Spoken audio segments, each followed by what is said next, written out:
Bonjour tout le monde, donc voilà, bienvenue à l'Alezan. Donc je me présente, je suis Adrien Chauvin, je suis chef du restaurant l'Alezan depuis 7 ans. On a racheté cet établissement qui s'appelait l'Escargot Doré sur Alençon il y a 7 ans avec ma femme. On arrive de Paris, on a fait 15 ans de Paris. J'ai commencé par un BEP, CAP, Bac Pro, donc en 4 ans au lycée hôtelier de Saint-Mingrand en Bretagne, et après j'ai vadrouillé à droite à gauche un peu partout en France dans différents étoilés pour ensuite me poser sur Paris où on a fait 15 ans avec ma femme avant d'arriver ici. Donc la femme de Monsieur Chauvin, donc Caroline Chauvin, donc installée ici également depuis 7 ans forcément. Nous avons racheté l'Escargot Doré. Alors pourquoi l'Escargot Doré? On avait visité 6 restaurants et mon mari a eu surtout le coup de cœur pour l'Escargot Doré, donc l'emplacement, le parking, le potentiel de la cheminée, les différentes salles. Voilà, on avait déjà l'idée de faire 3 salles vraiment différentes, avec des ambiances différentes. Donc moi j'ai un parcours différent de mon mari. Moi j'ai fait un bac général sur Beauvais et je suis partie ensuite faire une mise à niveau et un BTS au Touquet. Donc moi j'ai fait un BTS option B, art culinaire, art de la table. J'ai jamais été intéressée par la cuisine, c'est pas mon truc. Donc plutôt vraiment le relationnel client, l'accueil client, faire plaisir aux clients. Et que les clients partent contents. Et donc, du coup on a voulu s'installer et voilà. Et donc 15 ans à Paris, moi par contre j'ai pas vadrouillé à droite à gauche comme monsieur. J'ai fait l'Angleterre pendant 7 mois et Paris, un étoilé Michelin sur Paris et l'ouverture d'un hôtel sur le côté des Champs-Élysées. Et ensuite je me suis orientée en collectivité chez Sodexo où j'ai fait de l'événementiel et des tables de président. Je sais pas pourquoi un jour on m'a pris l'idée de prendre le téléphone et d'appeler le cabinet Michel Simon. Voilà. Sinon je pense qu'on se rencontre à Paris. Je m'éclatais pas en cuisine à Paris. Je travaillais dans une brasserie de luxe où on bossait très bien, on faisait du 95% maison, mais on changeait la carte 2 fois l'année. On s'amusait que sur les plats du jour, donc c'était pas drôle. Et puis un jour ma femme m'a dit allez hop, c'est bon. C'est les beaux-parents. Les beaux-parents lui ont dit méfie-toi, ton mari il sourit plus. Ah c'est vrai en plus. Il sourit plus. Puis on voulait pas une région touristique. Moi, je trouve qu'on passe tellement de temps dans nos restaurants que c'est bien d'avoir quand même un noyau de clients habitués et de fidèles pour avancer.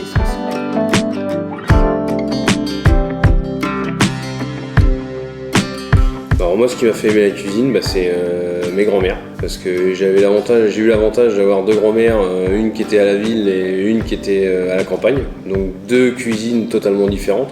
Une cuisine de la ville plus sophistiquée et une cuisine de campagne plus rustique.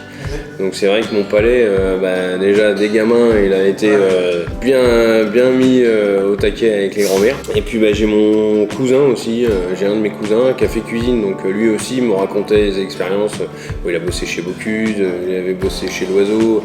Donc déjà les expériences un peu de grosse brigade. Et puis j'ai toujours aimé ça quoi. Donc je suis venu très très tôt dans la cuisine.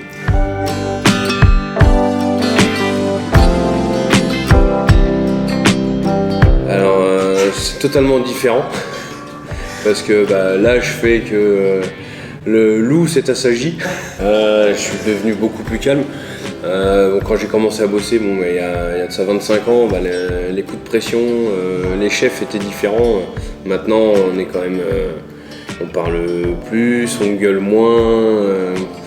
Voilà, c'est quand même, je vais pas dire plus cool, mais l'ambiance est quand même plus zen qu'à mes débuts.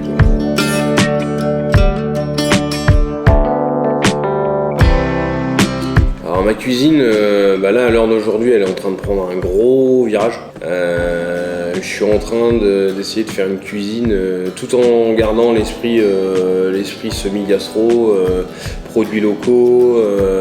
Je suis en train de faire une cuisine qui va être plus light. C'est-à-dire que je décide de mettre beaucoup moins de gras dans la cuisine parce que je me suis rendu compte d'un côté personnel qu'on mangeait mal. Les gens mangent mal. Quand je vois sur Alençon, il y a quand même on va dire 60-65% de la restauration qui est rapide, fast-food.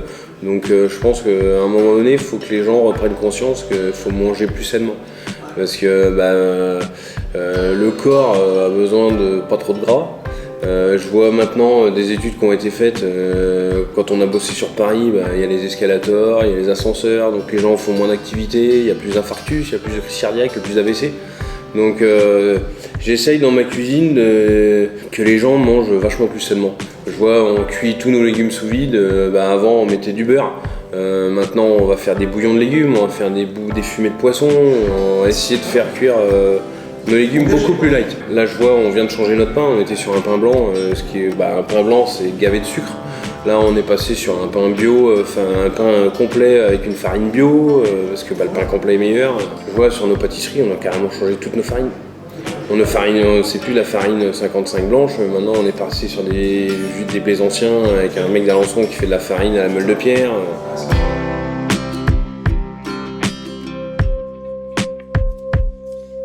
Mon chef mentor, c'est Maurice Guillouette avec qui j'ai travaillé au Ritz. Ça restera toujours mon chef de cœur. C'est celui qui m'a fait ce que je suis maintenant. Après, c'est pas un chef. La deuxième personne, c'est un patron que j'avais sur Paris. Il s'appelle Jacques Lassipierre. Donc j'ai travaillé pour lui pendant 2 ans et demi sur Paris et où j'ai adoré travailler chez lui, c'est que c'est lui qui allait faire les courses, c'était pas nous. On faisait une mercuriale, donc style oignons, pommes de terre, carottes, et puis lui partait à Rungis et on savait jamais ce qu'on allait trouver le matin dans le camion. On ouvrait les portes et c'était la caverne d'Ali Baba. Alors des fois il y a des mauvaises surprises, des fois il y a des bonnes surprises. Mais et c'est comme ça, et on faisait notre carte avec ce qu'il y avait dans le camion. T'as pas cette lassitude, on va dire, entre guillemets, d'avoir une carte sur 3 mois, parce que c'est le printemps, on travaille toujours les mêmes produits. Nous, je vois à l'Alezan, on change les menus toutes les semaines, la carte, on la change 70% toutes les semaines, c'est vraiment que de l'impro, quoi.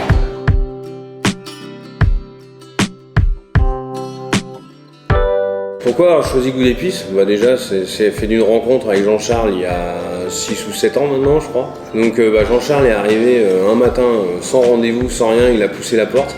Et son discours m'a fait adhérer.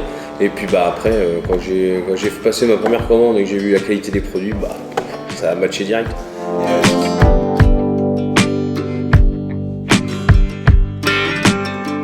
Déjà tous les poivres. Parce que ça les poivres, les pulpés. Okay. Après je suis ouvert à tout, donc c'est vraiment les pulpés et les poivres qui m'ont fait kiffer la maison, quoi. Okay.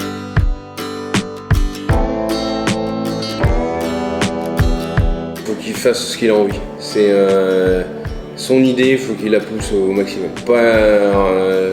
Moi j'ai une connaissance que j'ai rencontrée, il s'appelle David Gallienne, avec qui on a bien sympathisé. On a été manger chez lui et donc on parlait un peu de notre expérience professionnelle, d'être patron aujourd'hui, à l'heure d'aujourd'hui, avec tout ce qui s'est passé, l'avant-Covid, l'après-Covid. Ouais, il m'a simplement dit fais ce que tu as envie, n'écoute pas ton comptable, n'écoute pas ton banquier, parce que sinon tu feras jamais rien. C'est constamment qu'on prend des risques, surtout en ce moment. La clientèle a changé. Moi je pense qu'il y avait un avant-Covid, il y aura un après-Covid au niveau de la clientèle. On commence le matin de bonne heure et le problème, c'est jamais quand on finit. Moi je vois l'équipe, ça fait 5 ans qu'elle est là. Voilà, c'est les piliers, quoi.